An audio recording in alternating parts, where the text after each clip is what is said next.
Good morning. This is KELOLAND on the go with all you need to know in news and weather as you start your day. KELOLAND News wants to shine a light on South Dakota's hidden epidemic.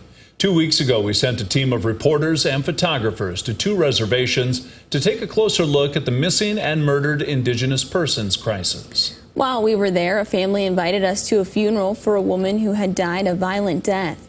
As they laid Maria Mason first to rest, the family was still hoping for an arrest. It's still unbelievable, unreal. But today, when I touched her and, then it got real. But she didn't deserve to go the way she went. And I don't know, I'm like frustrated. I don't know, I'm hoping for justice because no one needs to be, no one needs to go like that. It wasn't her time to leave us. But we're here today and we buried my aunt.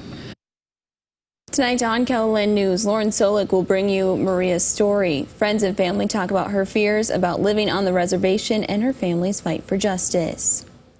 A 58-year-old man is dead after a crash during the first weekend of the Sturgis Motorcycle Rally. The South Dakota Department of Public Safety says it happened just before 11 o'clock Saturday morning west of Hayes. One motorcycle was westbound when it was rear-ended by a second motorcycle. The first biker was taken to a Rapid City hospital where he later died. The second biker suffered serious non-life-threatening injuries and was taken to a Phillip hospital. Meanwhile, arrests are up at the rally compared to the same time last year. As of Sunday morning, 23 people were arrested for DUI compared to 20 last year. 25 people were arrested for drug charges, up 5 from last year. However, 196 citations were issued, which is down 5 from 2021. Parts of southeastern South Dakota got some much-needed rain over the weekend. This is what it looked like early Sunday morning in downtown Sioux Falls. Heavy rain filled curbsides with currents of water. Police say the downpours flooded some intersections in the city where vehicles stalled in the water. Police remind everyone not to drive through standing water. Well, now let's get a look at today's forecast with meteorologist Brian Karstens. Good morning, Brian. Yes, good morning. Yeah, definitely locally heavy rainfall totals out there. Let's take a look at the maps here from the weekend. You can see the hot spots, the yellows, the oranges, those downpours locally over Sioux Falls. But you really don't have to head far south, and you really kind of ran out of that, especially toward the Yankton area. They did pick up some rain over the weekend, 0.2 of an inch. There are some spots even between Vermilion and Hayward that had a 1/2 inch of rain, but again, needing more, obviously, given the context of the drought this summer. You head to Laverne, they picked up a lot of rain. It was about 3.5 to close to 4 inches of rain. Big rains over towards Sibley, Iowa, and all the way along the Minnesota-Iowa border, clear over there past Interstate 35. So that's your biggest rain. Obviously, now the temperature this week to start things off, cooling down. Yesterday, we had a lot of low 70s for highs, but the sunshine today will make a difference. We'll be back to the 80s in western and central South Dakota. A closer look at the rest of the forecast coming up in just a few minutes. Thank you, Brian. People in Harrisburg are remembering Mason Jacobson, who died August 1st in a car crash near Chancellor. Mason was part of Harrisburg's 11 AAA high school football championship team last year and was set to play football at MSU Mankato this fall. His uncles describe him as being a fun, loving, and infectiously positive individual. He'd come over all the time. We'd spend a lot of time, laughing, watching sports. They'd wrestle on the couch, and it was just a fun time. The outpouring of love and support in the community has been, fantastic, just unbelievable, and we're very grateful for that. If you'd like to support the meal drive created for Mason's family or read his obituary, you can find links attached to this report from Carter Schmidt right here on KELOLAND.com. The South Dakota Department of Social Services says it has $38 million available to help with child care. Providers, as well as the public, will soon have a chance to weigh in on how the one-time child care funding will be used. Child care providers from Mike's Mini Monsters Daycare in Sioux Falls say the child care crisis creates a ripple effect that impacts the whole community. Come to the meeting and put in your 2 cents and have a voice in it, because sometimes we don't get that opportunity. So this is exciting that they're actually asking us what we can do. The first meeting is tonight at Southeast Technical College in Sioux Falls. You can find details on that meeting and others in this report on our website. Well, methane digesters are the newest addition to one KELOLAND dairy.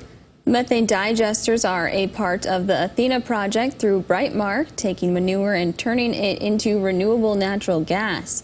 They currently have 5 digesters on their multiple dairies as an effort to make the dairies more sustainable. If you don't take care of your land, just like if you don't take care of your cows, you will get nothing out of it. And there will be nothing left for us to do here. We won't be farmers anymore. So the most important thing is to always make sure that our communities are taken care of, our animals in our land are taken care of, and in turn, that will take care of us. Through the Athena project, they will take 64,500 tons of greenhouse gas out of the lagoons each year. And that's a look at some of our top stories. Now let's get one last look at your weather with meteorologist Brian Karstens. Brian? All right, let's look at the weather the next few days as we head through midweek. We're obviously going to start warming up again. We have some 90-degree weather showing up already tomorrow, but even through Wednesday in western and central South Dakota, Sioux Falls area, probably at least in the middle 80s. There is, though, a system that comes into the picture on Thursday and Friday.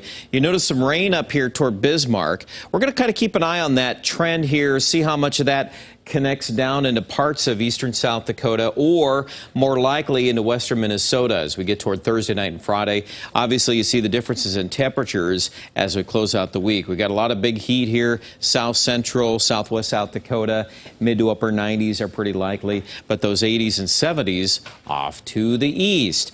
What's next on the rain chances? Well, some of that's incorporated on that 10-day forecast from North Dakota into Minnesota. Unfortunately, it's not exactly a blockbuster pattern for rain for parts of the plains. In fact, I would actually argue the latter here, probably not even getting much at all across Kansas and Nebraska. So, yep, these trends for August remain. We've gone through these cycles of heat and dry weather, and then we've had our opportunities for rain, and we'll see where all that kind of lands here. That 7-day forecast in a moment. First today, 81 in Mitchell, 85 degrees in Pierre. Lots of sunshine. We'll call it in the middle 80s through midweek in Sioux Falls. And then by Friday, we'll see if that temperature trend gets knocked down, if that rain chance materializes. Otherwise, it still looks like mid and upper 80s towards Saturday and Sunday. Aberdeen also looking at a chance of rain on Friday. That will obviously impact temperatures. If that grows any, we'll be able to hopefully, limit some of the heat there at the end of the week a bit. Pierre, though, I'm probably right now going to say more hot weather and less chances of rain. And those highs, 95 to 100, pretty common at the end of the week. And even Rapid City will likely be in the middle 90s before we get some monsoon rains out of Wyoming. We'll hope for that in the Black Hills as we head toward next weekend. More coverage with that online at KELOLAND.com.